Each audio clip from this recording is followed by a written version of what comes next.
একটি ছোট্ট গ্রামে মিনা নামের একটি মেয়ে থাকতো। সঙ্গীতের প্রতি ওর খুব শখ ছিল, কিন্তু গানের গলাটা তেমন ভালো ছিল না। ক্লাসে ওর টিচার আর বন্ধুরা ওর ভুল ত্রুটি সহজেই ধরে ফেলতো।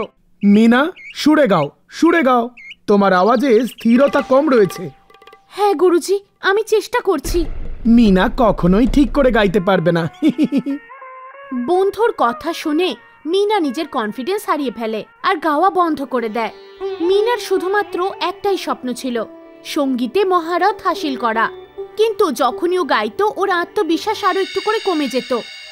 মন খারাপ করে মিনা বাড়ি ফিরে এলো আর ওর মা, যিনি প্রসিদ্ধ ক্লাসিক্যাল সিঙ্গার, তার কাছে গিয়ে সবকিছু বলল। মা, আমি অনেক চেষ্টা করছি, কিছুতেই ভালো গাইতে পারছি না। মিউজিক ক্লাসে সবাই আমায় নিয়ে মজা করে। মিনা, সঙ্গীত তো একটা আর্ট, আর আর্টে সময় লাগে। প্রত্যেক আর্টিস্টের একটা আলাদা গল্প থাকে। মিনা, মা সরস্বতীর ওপর ভরসা রাখ আর প্রতিনিয়ত প্র্যাকটিস কর। তুমি ঠিক বলেছ মা, আমি হেরে যাব না। আমি মা সরস্বতীর কৃপায় আরো বেশি পরিশ্রম করব। এইভাবে ধীরে ধীরে মিনা নিজেকে প্রস্তুত করতে শুরু করে। বন্ধুরা মজা করলেও ও থেমে থাকে না। গ্রামে খুব ধুমধাম চলছিল। সরস্বতী পূজা উপলক্ষে হওয়া বাৎসরিক মিউজিক ফেস্টিভ্যালের প্রস্তুতি জোর কদমে চলছিল। ব্যানার আর রং বেরঙের শিকলি দিয়ে পুরো চৌরাস্তা সাজিয়ে ফেলা হয়েছিল।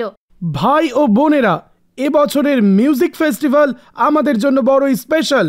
এ হলো সরস্বতী মায়ের প্রতি আমাদের ভক্তি এবং সঙ্গীতের প্রতি আমাদের ডেডিকেশন প্রদর্শন।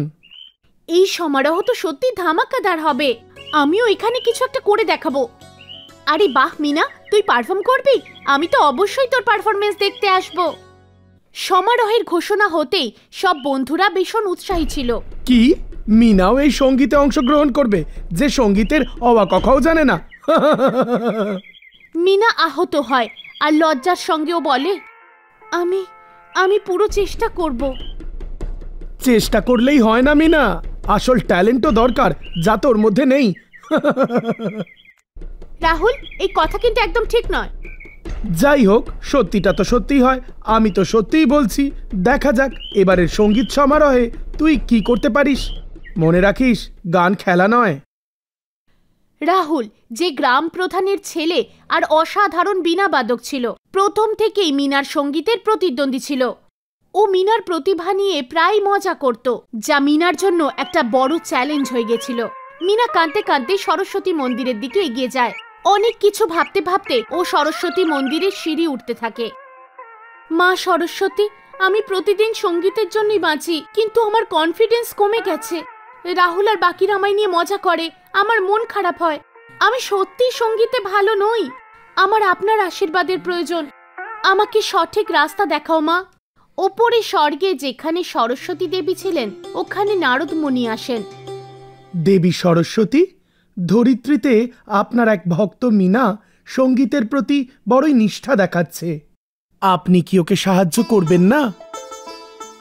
নারদ, মিনার ভক্তি আর সংঘর্ষ আমার কাছে অবধি পৌঁছেছে, কিন্তু ওর ভক্তির পরীক্ষাও হওয়া প্রয়োজন। ওর নিজের শক্তি আর সঙ্গীতের প্রতি সত্যি সমর্পণ ওকে দেখাতে হবে। আপনার সিদ্ধান্ত যথোপযুক্ত। একজন আসল কলাকারের পরিচিতি তার পরীক্ষাতেই নিহিত থাকে। মিনা চাই চোখ খোলে একটি 7 বছরের মেয়ে ওর হাত ধরে দাঁড়িয়েছিল। দিদি, তুমি কি আমাকে গান শেখাতে পারবে? আমি তোমার গান শুনেছি, তুমি সত্যি খুব ভালো গাও। আরে, আমি তো নিজেই এখনো শিখছি, আর তুই কোথায় আমায় গান গাইতে শুনলি? আমি রোজ এখানে আসি আর তোমাকেও আমি এখানে দেখেছি। আমিও সঙ্গীত শিখতে চাই, কিন্তু আমার বাবার কাছে মিউজিক স্কুলে দেওয়ার মতো টাকা পয়সা নেই। চিন্তা করিস না, আমি তোকে সঙ্গীত নিশ্চয়ই শেখাবো, তাও আবার ফ্রিতে। তোর নাম কি? আমার নাম শারদা। অনেক অনেক ধন্যবাদ দিদি তোমায়। শারদা, সঙ্গীত তো আমাদের সবাইকার। জাত পাত পয়সা সবকিছুর ঊর্ধ্বে সঙ্গীত। তুই কাল থেকে আমার বাড়ি চলে আসিস, আমরা একসাথে রেওয়াজ করব। সারাদিনের কাজ শেষ করে মিনা শারদার সঙ্গীত ক্লাসের প্রস্তুতি নেয়। ঠিক 6টার সময় শারদা ওর বাড়িতে পৌঁছে যায়। আয় বস শারদা, আজকে আমরা রাগ ইমন শিখব। প্রথমে তুই শোন, তারপর ট্রাই করবি। শারদা মন দিয়ে শোনে আর চেষ্টা করতে থাকে। সা রে গা মা। মিনা ওকে উৎসাহ দেয়, খুব ভালো, কিন্তু আরেকটু সুর দিয়ে গাওয়ার চেষ্টা কর, এইভাবে। সারদা আবার চেষ্টা করে আর সঠিক গায়, সা রে গা মা। মিনা সন্তুষ্ট হয়ে বলে, হ্যাঁ ব্যাস এটাই শিখতে হবে, তুই তো ভালো পারছিস, তাড়াতাড়ি শিখে যাবি। এইভাবে মিনা আর সারদার সঙ্গীতের পড়াশোনা শুরু হয়। এখন এটা ওদের রুটিন তৈরি হয়ে যায়। একদিন ক্লাস শেষ হওয়ার পর মিনা সারদাকে বলে, আরে বাহ সারদা, কিছুদিন পর তো তুই আমার থেকেও অনেক ভালো গাইবি, কাল 6টার সময় আবার দেখা হবে। না দিদি, এবার তোমার প্রতিযোগিতার জন্য প্র্যাকটিস করা উচিত। আরে তুই ওসব ছাড়, শুধু শিখে নে, আমি তোমার প্র্যাকটিস ঠিক করে নেব। তখনই হঠাৎ করে চারিদিকে তীব্র আলোক রশ্মি ছড়িয়ে পড়ে আর ওই ছোট্ট বাচ্চা মা সরস্বতীর রূপ নিয়ে প্রকট হয়ে যান। মিনা, তোমার ব্যবহারে আমি খুব খুশি। তুমি কোনো লোভ না করে একটি ছোট্ট বাচ্চাকে সঙ্গীত শেখালে। ওই ছোট বাচ্চা আর কেউ নয়, আমি স্বয়ং ছিলাম। মা সরস্বতী, আপনার দর্শন পেয়ে আমি ধন্য হয়ে গেলাম। মা, আমায় ক্ষমা করে দেবেন মা, আপনি স্বয়ং আমার সামনে ছিলেন আর আমি আপনাকে চিনতে পারলাম না। এই নাও মিনা, আমি আমার বীণা তোমাকে দিয়ে দিচ্ছি, এর সঙ্গে তোমার সঙ্গীত আরো ভালো হবে। এই অমূল্য উপহারের জন্য তোমায় ধন্যবাদ মা, আমি কথা দিচ্ছি এই দুনিয়ার সবচেয়ে ভালো গায়িকা হব। মা সরস্বতী বীণা দিয়ে ওখান থেকে অদৃশ্য হয়ে গেলেন। মিনা এবার রোজ নিজের নতুন বীণার সঙ্গে প্র্যাকটিস করত। বাহ মিনা, তোমার সঙ্গীতে যে উন্নতি ঘটেছে তা সত্যি তারিফযোগ্য। ধন্যবাদ গুরুজি। মনে হয় শুধু মিনার গানই শুনে যাই, ওর আওয়াজে তো জাদু আছে। মিনার এত ভালো গান শুনে রাহুলের হিংসে শুরু হলো। দূর থেকে শুনে রাহুল মনে মনে ভাবল, এই মিনার গানের গলা এত ভালো কি করে হয়ে গেল? এতে তো কিছু গড়বড় আছেই, আমায় ব্যাপারটা জানতে হচ্ছে। রাহুল মিনার পিছু নিয়ে তার বাড়ি পৌঁছে যায়। ও জানলা দিয়ে উঁকি মেরে দেখতে পায় মিনা মা সরস্বতীর সঙ্গে কথা বলছে। মা, আপনার দেওয়া বীণার সাহায্যেই আমি ক্লাসে টপ করছি। এই জাদু বীণা আমার সঙ্গীতকে অন্য জায়গা দিয়েছে। আমার পুরোপুরি বিশ্বাস আছে কালকের প্রতিযোগিতাতেও আপনার আশীর্বাদ আমার সঙ্গে থাকবে। ও, তাহলে এটা জাদুকরি বীণা, যা মিনার গানকে একটা স্তরে পৌঁছে দিয়েছে। যদি কালকের প্রতিযোগিতার আগেই গায়েব করে দিই, দেখি কেমন প্রতিযোগিতায় যেতে। প্রতিযোগিতার দিন সকালে যখন মিনার মা দুধওয়ালার জন্য দরজা খোলে, ঠিক তখনই রাহুল ঘরে প্রবেশ করে বীণাটা চুরি করে নেয়। মিনা যখন ওঠে, ও তৈরি হয়ে শেষবার রেওয়াজ করার জন্য বীণাটা খুঁজতে যায়। আমার বীণা কোথায় গেল? আমি তো এখানেই রেখেছিলাম, কেউ দেখেছে কি? না মিনা, আমি তো জানি না, তোর বীণা তো এখানেই ছিল, কোথায় গেল? মা, আজ প্রতিযোগিতা, বীণা ছাড়া আমি কি করে পারফর্ম করব? ঘাবড়াস না মা, নিশ্চয়ই এদিক ওদিক কোথাও রেখেছিস, ভুলে গেছিস, খুঁজে দেখ, পেয়ে যাবি।